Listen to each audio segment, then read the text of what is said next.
So, Coach, just coming off a couple of recent losses and looking at this game coming up on Saturday against Idaho State, what would you say your goal is to kind of like center everybody again and get them on a mindset to kind of win?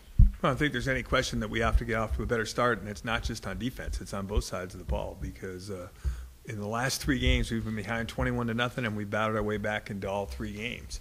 But unfortunately, too little, too late as far as what you're doing to actually win those games. And I think that get off to a fast start would probably solve a lot of those problems and give us a little bit more confidence and some enthusiasm for us to build on for the next 50 or 60 minutes of the game. So I think getting off to a fast start is one of them. But I think the other part of it is we have to be fundamentally and schematically better. We've made some critical mistakes this past weekend with guys I never thought would make the mistakes that they made. And we cut some receivers loose, which obviously you can't do because I probably could have completed those passes at 60 years old. So if they're that wide open, it's pretty tough to cover them. So I think that those are things that we worked hard on, and I think our players understand that we've made some mistakes. I think our coaches understand we've made some mistakes, and we're working hard to get it right. And Idaho State will be a good challenge for us. So you're saying some players surprised you with some mistakes that they were making, and there has been a trend in recent games with other teams scoring a lot, like right off the bat, and it's kind of hard to catch up after that. What are you focusing on now just in those first few minutes of the game to really try to come out harder so that the other team doesn't score right off the bat? Well, the number one thing in our game on defense, communication is key. The players have to communicate prior to the snap of the ball. And some things might be seem as simple, and even to us, even to our players, that 2 + 2 = 4. And they do, and I know our players know some of the things that we've done wrong in the first couple of plays of last week's game. So we're making them be more vocal at practice. They have to be more vocal on the defensive side of the ball to make sure that we actually understand they're communicating exactly what they're supposed to communicate. That we're going to line up and then give ourselves a chance. When you hand a team like Montana State 21 points on the road in front of 22,000 people, that's going to be a tough road to get back into, and we cut it to 31-21. So if we would have gotten off to a better start, then maybe some good things can happen. And the other part of it is every play is always talked about as being critical to a game. They are.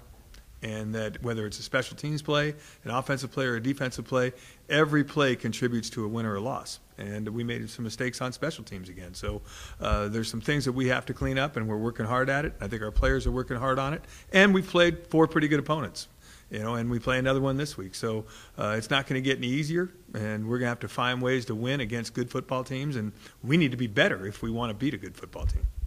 So looking forward to this game against Idaho State, what would you say some of their strengths and weaknesses are that you're going to try to take advantage of while playing them? Well, there are 2 teams that are really in similar positions. And last year we played each other in week 9 or 10, and we were playing in the NCAA playoffs. This week we're both 0-1 in the conference. We both lost 3 games in a row. We both are reeling a little bit, and we both need a win drastically. So I think from an emotional standpoint, we have to be ready to play at home against a football team that I think is going to be hungry for a win just like we are. Their strength is probably the defensive side of the football and their offensive line with a great running back, Xavier Finney. I think that they made some critical mistakes on special teams and offense last week and a score that got out of control. And really, defensively, they didn't play as bad as the score may indicate, but they didn't get an opportunity to really play their game. So they're good on defense. That's a strength. Running the football is a strength. I think they have 13 or 14 returning starters from a team that went 8-2 last year, 9-2 last year. So we got our work cut out for us. And I know Mike Kramer, the head coach there, will have his guys amped up and ready to play on the road. And we need to be ready to play at Spanos Stadium, a place that we didn't respect 2 weeks ago by our performance, and we need to perform better at home. Thank you. Coach, you mentioned slow starts, but you cut it to 10 by half, and then the third quarter they put up 14 points, 0 points from you guys. What happened that third quarter offensively? Well, it's the same. I mean, it's similar. I'm not going to say it's the exact same thing, but we started slow in both halves on offense. And as much as people are pointing the finger at what we're doing defensively, I mean, defensively, no, we didn't play great, but offensively, we had opportunities to get our defense off the field and possess the football and give ourselves an opportunity to get adjusted maybe to the game, and that might have helped all involved. And we came out in the second half and went 3 and out, and they scored, and then we went down the field again. But at that point in time, we had no choice but to go for it every single time. And I think one of the things, if you look at it from an offensive perspective of where we're at, Last year, I think we finished in the top 10 in the United States in red zone efficiency. This year, not so much.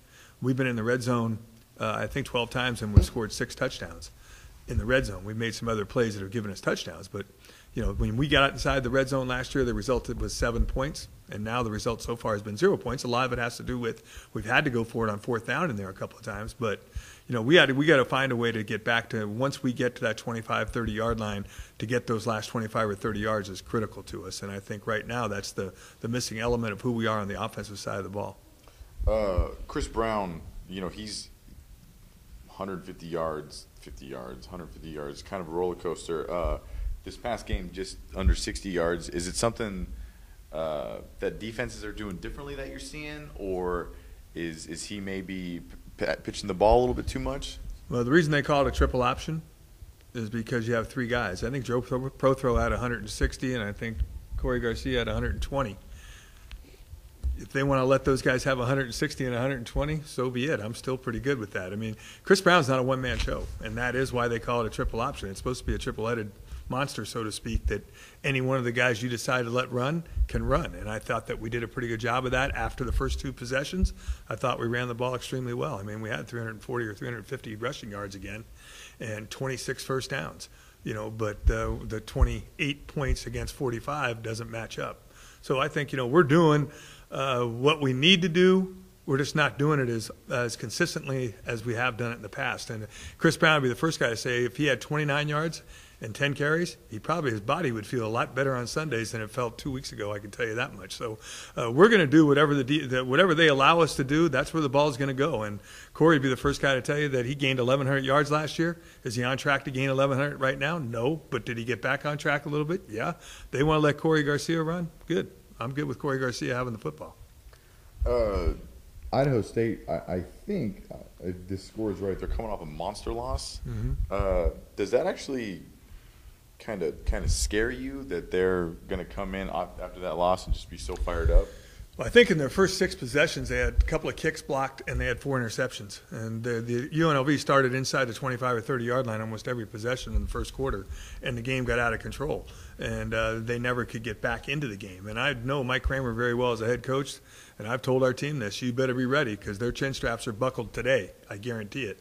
And they're going to come in here on a mission, and they're going to be excited to have the opportunity to play us just like they were last year when they were trying to prove a point. And they got off to a 17-0 start against us and ended up beating us 30-28 in Pocatello. And now we have them here, and we're coming off a loss that wasn't exactly pretty either.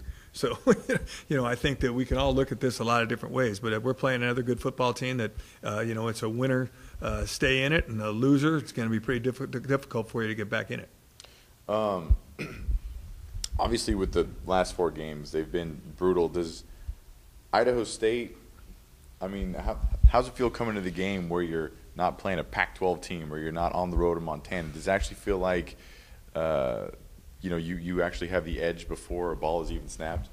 Well, Arizona State's a good football team, and they kind of played the way they played against us against USC, and they had a ton of yards but no points. And they turned the ball over a ton of times. So we played a good Pac-12 team. They're not probably the best, but they're good. And we played a very good Montana team that's still ranked in the top, number 12 or 13, I think, in the United States. And Montana State, who's 9 or 10. And then Northern Iowa, who's 4th or 5th. And Idaho State, who was 16 preseason. So, it's not going to get any easier for us. And if we think it's going to get easier, and we tried to tell our players, and I think our players did buy into it, we got to embrace the toughness of our schedule. Our schedule is difficult, and it's not going to get any easier in the next 4 or 5 weeks in the Big Sky. So at some point in time, we got to take care of our home. This is our second home game. We didn't play well here against Northern Iowa. We need to play well, and we need to win at home at Spanos Stadium. And that doesn't solve everything, but it'll solve it for Saturday. Thank you, Coach. Yeah, thanks.